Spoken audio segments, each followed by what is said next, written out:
नमस्कार दोस्तों, मैं आपका दोस्त रोहन श्रीवास्तव। आशा करता हूँ आप सभी स्वस्थ होंगे।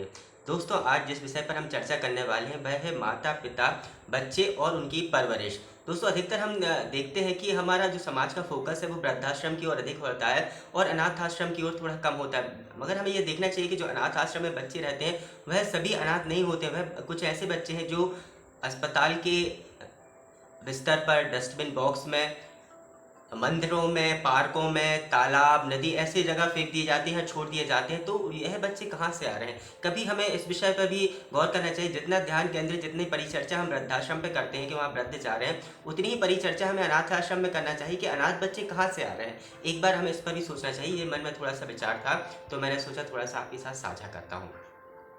आज जो हम परवरिश की चर्चा करेंगे वह बच्चे के बचपन से लेके उसकी जवानी तक जो भी घटनाएँ उसके साथ घटती हैं, कैसे माता-पिता के बीच दूरियाँ या प्रेम उनके बीच उत्पन्न हो जाता है, उस पर हम बात करेंगे। तो देखिए, जब बच्चा छोटा रहता है तो वह बचपने में कई प्रकार की ज़िद करता है, खिलौनों की, टॉफ़ी, आइसक्रीम, जो बचपन में सभी लोग करते हैं। और जो मैं बचपन की बात कर रहा हूँ, उसको आप अपने बचपन के रूप में भी लेना कि मैं बचपन में कैसा था। क्योंकि अगर आप माता-पिता हैं, आप उस नज़रिए से देखेंगे, मगर आप अगर अपने बचपन में चले जाएँगे और बच्चों की जो परवरिश रहती है, उसको इस हिसाब से सोचेंगे, तो आपको कहीं न कहीं इससे आपका मैच करेगा और उसमें क्या सुधार हो सकता है, वह आप समझ सकते हैं। तो जब बच्चा छोटा रहता है, बचपन में रहता है उसका बचपना, तो वो टॉफ़ी, चॉकलेट, आइसक्रीम, खेल-खिलौनों की, कार्टून की, वीडियो गेम, इस तरीके की ज़िद करता है और मचलता है, रोता है। तो उस समय ज़रूरी नहीं कि हम बच्चे को मार के ही उसको समझाएँ। आप स्मरण रहे, जब भी आप बच्चे को मार रहे होते हैं, तो आप बच्चे को नहीं मार रहे होते हैं, आप और आपके बच्चे के बीच में जो प्रेम है, उस प्रेम को मार रहे होते हैं। और उस समय जो बच्चे के मन में एक बीज, जैसे एक मधुर संबंध होते हैं और एक थोड़े से कठोर संबंध होते हैं, कटु संबंध हो जाते हैं, तो उस समय बच्चे के मन में एक बीज बो दिया जाता है। इस तरीके का बच्चे के मन में आ जाता है कि मुझे बेवज़ह मारा जा रहा है। पर चूँकि वह बच्चा रहता है, छोटा रहता है, तो वह उस समय सहन कर जाता है, मगर उसके दिमाग में आ जाता है कि मुझे आज बेवज़ह मारा गया। तो ये एक हम बीज कड़वेपन का, आपके बच्चों और माता-पिता की दूरी का उसके मन में बो देते हैं। उस समय चूँकि वह आप पर आश्रित है, तो वह उस समय कुछ नहीं बोलता है। तो ज़रूरी नहीं है कि हम बच्चे को मारकर ही सिखाएँ, उसको हम अन्य तरीकों से प्रेम से सिखा सकते हैं बिठाल के कि रोज़ टॉफ़ी नहीं खाना चाहिए, आइसक्रीम नहीं खाना चाहिए, आपके दाँत खराब हो जाएँगे, या इस तरह के खिलौने की ज़िद मत करिए, अभी आपके पास ऑलरेडी इतने सारे हैं। और फिर हमें भी घर देखना पड़ता है, तो उसको थोड़ा-थोड़ा सा आप धीरे-धीरे प्यार से समझाना है। एकदम से वो, हो सकता है बच्चा है तो नहीं समझ पाए, मगर आप धीरे-धीरे दिनचर्या में उसके सुधार लाएँगे तो वह आपकी बात समझ पाएगा। मारना ही हर बात का हल नहीं होता है। और बच्चे का बचपना आप उसको पूरे तरीके से जी लेने दीजिए। आज देखिए, बच्चा जब जवान हो जाएगा और आज उसको आप टॉफ़ी, चॉकलेट या आप चूरन की गोलियाँ देंगे, तो क्या वो खाएगा? बिल्कुल नहीं खाएगा, क्योंकि अब उसका उसमें इंटरेस्ट नहीं है, अब वह जवान हो चुका है और उसकी चीज़ें अलग हैं, उसकी ज़रूरतें अलग हैं। तो इस तरीके से ही हमें बचपन में जब बच्चा रहता है तो उसको, हमें यही सोचना चाहिए कि जब हम बच्चे थे तो हमें कैसा लगता था जब हमें मारा जाता था या बेवजह डाँटा जाता था। तो उसको हमें प्रेम से सराहना है। बच्चे फूल की तरह रहते हैं, जितनी ज़ोर से आप पकड़ेंगे उतनी जल्दी उसकी पंखुड़ियाँ टूटती हैं।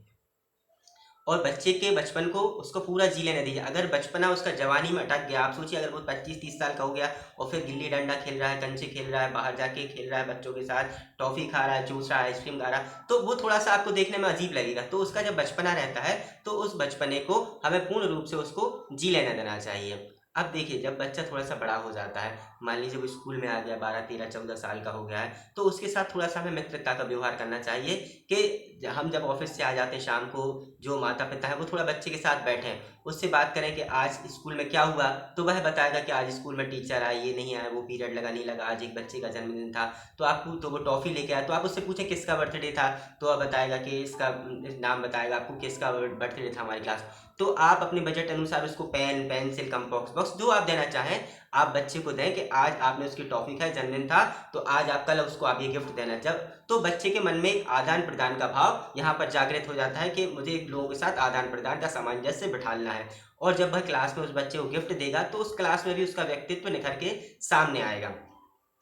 और फिर बच्चा कभी भी आपसे कोई बात नहीं छुपाएगा, और उसी समय आपने उसको डाँट दिया कि तुमने क्यों टॉफ़ी खाई, तुम्हारे दाँत खराब हो जाएँगे, तुम्हारा ऐसा होगा, तो वो टॉफ़ी तो खाएगा निश्चित रूप से, मगर फिर वो कभी आपको नहीं बताएगा कि हमारे साथ ऐसा-ऐसा हुआ, हमारे स्कूल में ये हुआ। तो जब बच्चा इस एज में आ जाता है, तो उसके साथ हमें थोड़ा-सा ऐसा व्यवहार करना है कि वह हमारे दोस्त है और हमारे साथ खुल के वो बातें अपनी शेयर कर सकें। इसके बाद जब बच्चा थोड़ा स्वीट 16 होता है, 16 एज में आता है, तो देखिए उनमें मैच्योरिटी आने लगती है, उनके शरीर में ग्रोथ होने लगती है, नए उनके दोस्त बनते हैं स्कूल में, कॉलेज में। अब यहाँ पर हमें यह एक ऐसी एज है जहाँ हमें बहुत ही संभल के बच्चों को रखना है। अब ऐसा होता है कि देखिए बच्चा अब बाहर जाने लगा, उसके दोस्त हैं, लड़के भी हैं लड़की भी। अब यहाँ किसी का जन्मदिन पड़ता है, तो यहाँ हमें किस तरीके से, दो तरीके की चीज़ें होती हैं, हमें कैसा पेश आना है वो यहाँ पर अपन समझने का प्रयास करते हैं। अब जैसे मान लीजिए किसी लड़की के दोस्त का जन्मदिन है, लड़के का दोस्त का जन्म, उसने घर पे आके बताया कि आज उसका जन्मदिन है और हम लोग कोचिंग के बाद जन्मदिन मनाने जाएंगे। अब यहाँ पर देखिए हम दो तरह की प्रतिक्रिया करते हैं, या तो हम उसको मना कर देंगे, डांट देंगे, अरे तुम्हें जन्मदिन दिख रहा है, तुम पढ़ाई करो, ये सब तो लगा ही रहता है, ये सब तो बाद में कर लेना, और कई प्रकार की बातें सुना के वहाँ बात खत्म कर देंगे। मगर देखिए बच्चा तो अगर उसका ये ईगोइस्टिक हो जाता है इस एज में, तो आपने मना कर दिया है, बच्चा तो जन्मदिन में जाएगा ही, ये आप मान के चलिए। अब भाई उसको कोचिंग बंक करना पड़े तो कोचिंग छूट जाएगी, मगर वो लोग अपना सेलिब्रेट करेंगे, बस अब आपको नहीं बताएंगे। इससे अच्छा है कि हम उससे पूछें किसका जन्मदिन है, कहाँ पर आप सेलिब्रेट कर रहे हैं, कितने बजे जाओगे और कितने बजे आओगे, अंधेरे होने से पहले आप घर आने का प्रयास करें। और अगर आप जन्मदिन में जा रहे हैं तो ये 100-200 रुपये जो भी आपको उचित लगे आप बच्चे को देना चाहिए, कि उसको गिफ्ट देना, खाली हाथ मत जाना आप। इसमें बच्चे को अंदर से भी अच्छा लगेगा कि मैंने घर पे बात करी तो यह बात हमारी टाली नहीं गई, और वह कोचिंग के बाद आराम से जैसे जाते हैं बच्चे, वो जाएगा सेलिब्रेट करके समय से घर आ जाएगा और उसको अच्छा भी लगेगा। एक प्रेम संबंध स्थापित हो रहा है यहाँ माता पिता और बच्चे के बीच में। इसी तरह देखिए बच्चों अगर कभी रहता है उनका कि मूवी जाने का, तो बच्चों ने घर पे बताया कि आज संडे है, हम सब दोस्त चाह रहे थे कि हम मूवी चले जाएं, तो अब उस दिन आपने चाहे तो आपने मना कर दिया, अरे तुम्हें पिक्चर की पड़ी है, यहाँ एग्जाम सर पे आने वाले हैं, या कई तरीके से हम उनको डांटते हैं, फटकार लगा देते हैं। तो अब यहाँ देखिए कि बच्चा ने उस दिन आपको बताया, अब वो बच्चा उस दिन नहीं गया, मगर वो मूवी अगली बार जब जाना होगा तो आपको नहीं बताएगा। अब स्कूल बंक करना पड़े या कोचिंग बंक करना पड़े, भाई आपस में बात हो गई वहीं के वहीं वो निकल जाएंगे, मगर यह बात आप तक नहीं आने देंगे। बचपन मैंने भी निकाला है अपना, स्कूल कॉलेज और आपने भी निकाला होगा, आप खुद से भी यह बात अपने ऊपर ले सकते हैं। और वहीं अगर कोई माता पिता पूछते हैं कि ठीक है जाना है, ऐसे नहीं जाया करो, महीने में एक बार कभी चले गए तो चले गए, बाकी आप पढ़ाई पर ज़्यादा ध्यान दो, गर्मी की छुट्टियां पढ़ेंगी तब अपन देखेंगे। अब आज बात रख दी है तो ठीक है चले जाओ, कितने का टिकट है, तो उसने कहा 200 रुपये का, तो आप उसको 500 रुपये दो कि ठीक है ये 200 रुपये है, और ये 500 इसलिए कि अगर किसी दोस्त के पास पैसे उपलब्ध नहीं होते हैं तो तुम उसका टिकट लो और तुम लोग साथ में पिक्चर जाओ, समय से घर आ जाना। यहाँ पर जो आपने प्रेम का सामंजस्य बिठाला है बच्चे के बीच में, वह बहुत बड़ा अंकुरित होता है और उसका विश्वास आपके प्रति और जागृत हो जाता है। अब बस चाह के भी आपके साथ बेईमानी नहीं करेगा, क्योंकि यही बच्चा जब लड़की अपने फ्रेंड के यहाँ जाती है, उनसे बोलती चलो मूवी, तो वो बोलती है कि नहीं तुम मेरे घर पे झूठ बोल दो कि आज कोचिंग है, एक्स्ट्रा क्लास है, या उसके माता पिता उसको डांट रहे होते हैं कि तुम्हें नहीं जाना, तुम तो घर में रहो और आज से ये कोचिंग वोचिंग सब बंद कर देंगे तुम्हारे, तो फिर वह तुरंत ही अपने माता पिता का और उसके माता पिता का कंपेरिजन करती है कि एक मेरे माता पिता हैं जिन्होंने मुझसे एक शब्द भी नहीं कहा और उल्टे ज़्यादा पैसे दिए कि कहीं ऐसी ज़रूरत पड़े तो आप इसको भी खर्च कर सकते हो, और एक ये दूसरे भी माता पिता हैं। तो वह जब अपने दोस्तों में यह बात रखती है तो हर किसी को लगता है कि हम सबके भी माता पिता ऐसे ही होना चाहिए जैसे इनके हैं, जो बात हमारी समझते हैं। और कभी भी अगर चाह के भी उसके दोस्त बोलेंगे कि आप झूठ बोल के हमारे साथ घूमने चलो, पिक्चर चलो, कहीं भी चलो, तो वह लड़का या लड़की कहीं भी बिना बताए आपके नहीं जाएगा, क्योंकि उसको लगेगा कि अगर मुझे कभी देख लिया गया या मुझे ऐसा पकड़ा गया कि मैं यहाँ पर हूँ या वहाँ पर, तो मेरा जो विश्वास माता पिता के ऊपर बना हुआ है वह टूट जाएगा। और जब मुझे इतनी आज़ादी दी गई है तो मैं उसका गलत इस्तेमाल क्यों करूँ, जब मुझे ऐसे ही जाने मिलता है तो मैं झूठ क्यों बोलूँ, मेरे घर में मैं बता के जा सकते हैं। एक बात और देखने मिलती है कि अगर कोई लड़की, और अब बड़े हो जाते सभी दोस्त रहते हैं लड़के लड़की सब, मगर हमारे यहाँ देखा जाता है कि अगर लड़की का कोई लड़का दोस्त है तो उसको दोस्ती को गलत बताया जाता है। देखिए लड़के लड़की की दोस्ती को, संबंध को आप गलत मत बताइए, उसमें जो गलत हो सकता है आप उसके साथ बैठ के वह परिचर्चा करें। अब वो बड़े हो गए, देखिए आप भी नहीं बताएंगे तो उन्हें बाहर सब पता चल जाएगा, मगर आप बैठ के चर्चा करेंगे उनसे कि देखो दोस्ती करने में कोई दिक्कत नहीं है, मगर तुम्हारी क्या लिमिटेशन है, तुम्हें किस हिसाब से बाहर रहना है, कितना कितना फ्रेंडली होना लोगों को, ये आप उनको बताएं, उनको सामाजिक शारीरिक सभी उनको जानकारी दें और वह उसको समझेंगे। और अगर आप ऐसा नहीं करते, नहीं तुम्हारे तो कोई लड़का दोस्त नहीं रहेगा ऐसा, तो देखिए लड़का दोस्त तो रहेगा, अगर लड़के का नाम अंशुल है तो नंबर अंशी का नाम से सेव हो जाएगा, ये आप मान के चलिए, मगर ये दोस्ती खत्म नहीं होगी, ये परंपरा सदियों से चली आ रही, सब दोस्ती वोस्ती सब रहेगी, बस अब आपको नहीं बताया जाएगा। और मगर अगर आपने इस बात को समझाया, उसको हर तरीके की जानकारी दी है, देखिए आप कब तक चौकीदारी करेंगे।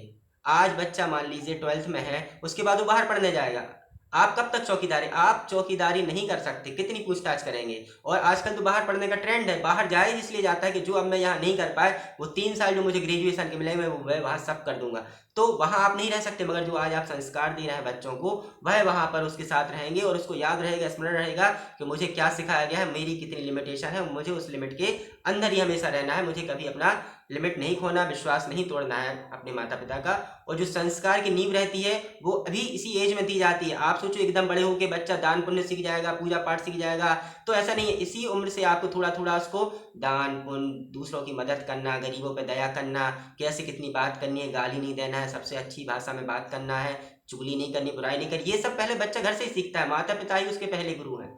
तो घर का जैसा माहौल रहता है, उसको लग जाए कि माता पिता तो चुगली में इंटरेस्ट लेते हैं, तो वही वो बाहर से आगे चुगली करने लगी, ऐसे थे वो वैसे मिले, और उसको पता हमारे घर का माहौल ऐसा नहीं है, तो फिर वो इस तरह की कोई बात नहीं करेगा। उसको पता है कि मेरे माता पिता इस तरह की बात नहीं करते हैं। और आप मुझे देखेगा कि कैसे जानवरों के साथ व्यवहार कर रहे हैं, ना उनको मार रहे हैं, ना किसी को अपमान कर रहे हैं, तो उसके अंदर ये भावना आ जाएगी कि मुझे भी कभी किसी जानवर को ना मारना है, ना पीटना है, ना किसी गलत शब्द बोलना, किसी का अपमान नहीं करना है। यहाँ से आप नींव भरते हैं संस्कार की बच्चों के मन में, और वो बच्चा कहीं भी रहे फिर यह संस्कार उसके हृदय में रहते हैं, चाहे आप वहाँ हो या ना हो। अब यहाँ संस्कार की बात हो गई, बच्चों की परवरिश की बात हो गई। अब बच्चे पैसे की इम्पोर्टेंस कैसे समझें, इसको मैं बताने का प्रयास करता हूँ। जब बच्चा 10वीं क्लास पास हो जाता है तो उससे आप पूछे उसमें क्या इंटरेस्ट है, क्योंकि 11वीं में सब्जेक्ट लेना है। मान लीजिए कि एग्जाम्पल उसको कंप्यूटर इंजीनियर बनना है, तो आप एक छोटा सा काम करें। जब वह 10वीं क्लास पास हो, जो गर्मी की छुट्टी पड़ती है, उसको 1 महीने के लिए किसी भी कंप्यूटर की शॉप पर काम करने के लिए भेजें कि 1 महीने तुम्हें यहाँ काम करना है, तुम्हें कोई भी सुविधा घर से अब नहीं दी जाएगी, किसी भी तरह का पैसा जेब खर्चा, और तुम्हें यहीं से कमाना है, चाहे 1000 रुपये मिले चाहे 2000, 1 महीने। और ना गाड़ी घोड़ा कुछ नहीं, तुम्हें अपने हिसाब से यहाँ जाना है, पैदल जाओ, जैसे भी जाना है।